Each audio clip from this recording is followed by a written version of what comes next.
नमस्कार। रोजाना हिमाचल के खास बुलेटिन में आप सभी का बहुत बहुत स्वागत है। मैं हूं आपके साथ भावना रनौत। चलिए जानते हैं खबरें विस्तार से। 11 सालों में भारत ने प्रधानमंत्री मोदी के नेतृत्व में ऊंचाइयों को छुआ, हर्ष महाजन। वीरवार को सोलन पीडब्ल्यूडी रेस्ट हाउस में पत्रकार वार्ता के दौरान राज्यसभा सांसद हर्ष महाजन ने कहा कि जब से केंद्र में मोदी सरकार बनी है तब से देश सुरक्षित हाथों में आया है। उन्होंने कहा कि मोदी सरकार के 11 साल बेमिसाल रहे हैं।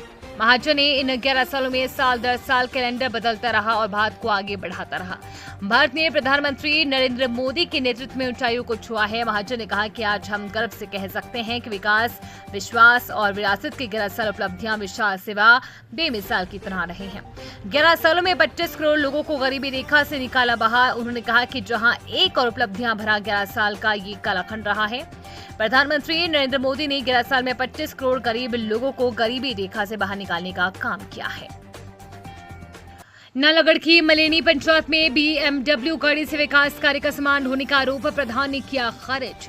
नालागढ़ की मलेनी पंचायत के पूर्व प्रधान बग्गाराम ने मौजूदा प्रधान शालीग्राम पर गंभीर आरोप लगाए हैं। उनका दावा है कि पंचायत के विकास कार्यों के लिए रेत जैसी निर्माण सामग्री की ढुलाई स्कूटर, स्विफ्ट कार और एक बीएमडब्ल्यू गाड़ी में की गई है, जो सरकारी धन के दुरुपयोग का संकेत है।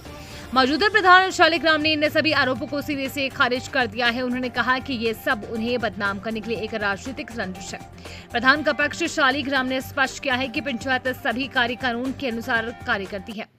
उन्होंने बताया कि निर्माण सामग्री की आपूर्ति के लिए ग्राम सभा में प्रस्ताव पारित करके बकायदा टेंडर निकाले गए थे, जिसकी सूचना समाचार पत्रों में भी प्रकाशित की गई थी। निर्माण सामग्री को साइट तक पहुंचाना ठेकेदार की जिम्मेदारी है। वो इसे किसी भी वाहन से लाए, इससे पंचायत का कोई लेना देना नहीं है। पंचायत का काम केवल आपूर्ति की गई सामग्री की गुणवत्ता की जांच करना और उसके बिलों को पास करना है। हाइपरटेंशन को लेकर गंबरपुल में स्वास्थ्य विभाग सायरी ने कैंप का किया आयोजन। निजी कंपनी के 110 मजदूरों का जांचा गया स्वास्थ्य विभाग लगातार हाइपरटेंशन को लेकर जिला में अभियान चलाए हुए है, जिसमें ग्रामीण स्तरों पर जाकर हाइपरटेंशन के बारे में लोगों को जागरूक किया जा रहा है। इसी कड़ी में स्वास्थ्य विभाग सायरी की टीम ने गंबरपुल में एक निजी कंपनी में कामगारों के स्वास्थ्य की जांच की है। इस दौरान बीपी, शुगर के टेस्ट भी मौके पर ही किए गए हैं। बीएमओ सायरी डॉक्टर अजय सिंह ने वीरवार को बताया कि करीब 110 मजदूरों के कैंप के दौरान स्वास्थ्य की जांच की गई है। उन्होंने कहा कि हाइपरटेंशन को लेकर जिला भर में 16 जून तक अभियान चला जा रहा है, जिसमें गांव-गांव में जाकर विभिन्न शिक्षण संस्थानों, सरकारी कर्मचारियों और मजदूर को जो कि विभिन्न फैक्ट्री और कंपनियों में काम करते हैं, उन्हें हाइपरटेंशन के बारे में जागरूक किया जा रहा है। सोलन के गंबरपुल के नजदीक ममली के सड़क मार्ग पर देवतल मंदिर के पास एक बड़ा सड़क का हादसा हुआ है, जहां एक कार अनियंत्रित होकर अचानक सड़क मार्ग से खड्ड में जा गिरी। बताया जा रहा है कि गाड़ी में 2 लोग सवार थे, जिसमें एक पुरुष तथा दूसरी महिला शामिल है। जांच के दौरान पता चला है कि महिला को घटना में हल्की चोट आई है, जबकि व्यक्ति गंभीर रूप से घायल हुआ है, जिसे आईजीएमसी शिमला रेफर कर दिया गया है। फिलहाल पुलिस मामले को लेकर आगामी जाँच कर रही है। हिमाचल में 4 लेन पर आज से टोल टैक्स शुरू। महंगा हुआ सफर, कितनी लगेगी फीस, फटाफट जाने।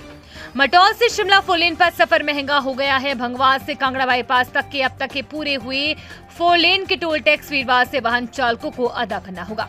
रानीताल के समीप घट्टा में बनाए गए टोल बैरियर से गुजरने वाले वाहन चालकों को वीरवार से टोल की अदायगी देनी होगी। इसमें जहां स्थानीय लोगों के लिए पास फीस बनाने की सुविधा रहेगी, वहीं अलग अलग वाहनों के लिए टोल रेट निर्धारित कर दिए गए हैं। हालांकि अभी भंगवाल से कछाई तक का पूरा 4 लेन रियूंड खड्ड पर बनने वाले पुल की वजह से अधूरा है। बावजूद 4 लेन प्रोजेक्ट के अब तक के पूरे हो चुके भंगवाड़ से कांगड़ा बाईपास तक निर्माण कार्य की टोल अदायगी शुरू हो जाएगी। टोल प्लाजा से गुजरने के लिए वाहनों के लिए अलग अलग दरें निर्धारित की गई है। ये तय दरें एक तरफा यात्रा, 2 तरफा यात्रा, उसी दिन मासिक बास 50 बार टोल पार करने पर जिले में पंजीकृत कमर्शियल वाहनों के लिए निर्धारित की गई है। लू की चपेट में आधा हिमाचल, मनाली 18, कल्पा 20 साल बाद सर्वाधिक गर्म, जाने कब कूल होगा मौसम के तीखे तेवरों के बीच आधा हिमाचल लू की चपेट में आ गया है। प्रदेश के मैदानी इलाकों में ही नहीं, शिमला और मनाली जैसे पहाड़ी इलाकों में भी गर्मी से पसीने छूटने लगे हैं। बुधवार को ऊना और हमीरपुर में दूसरे दिन भी तापमान 40 डिग्री से अधिक रहा। 5 जिलों कांगड़ा, मंडी, कुल्लू, सिरमौर और बिलासपुर में पारा 35 डिग्री से अधिक चल रहा है। हिमाचल में गर्मी ने बेहाल कर दिया है। बुधवार को मनाली में 18 और कल्पा में 20 साल बाद सबसे ज्यादा अधिकतम तापमान रिकॉर्ड किया गया। मनाली में तापमान 31.5 डिग्री रहा। इससे पहले जून 2007 में पारा 32 डिग्री दर्ज हुआ था। कल्पा में तापमान 28.7 डिग्री रहा। इससे पहले यहां जून 2005 में अधिकतम तापमान 23.7 डिग्री रिकॉर्ड किया गया था। This bulletin is sponsored by Brajeshwari institute of hotel management, Khurkari. उम्मीद है आपको आज का बुलेटिन पसंद आया होगा। इसी के साथ हिमाचल की तमाम खबरों को जानने के लिए रोजाना हिमाचल के पेज को फॉलो, लाइक और सब्सक्राइब करना बिल्कुल ना भूलें। धन्यवाद।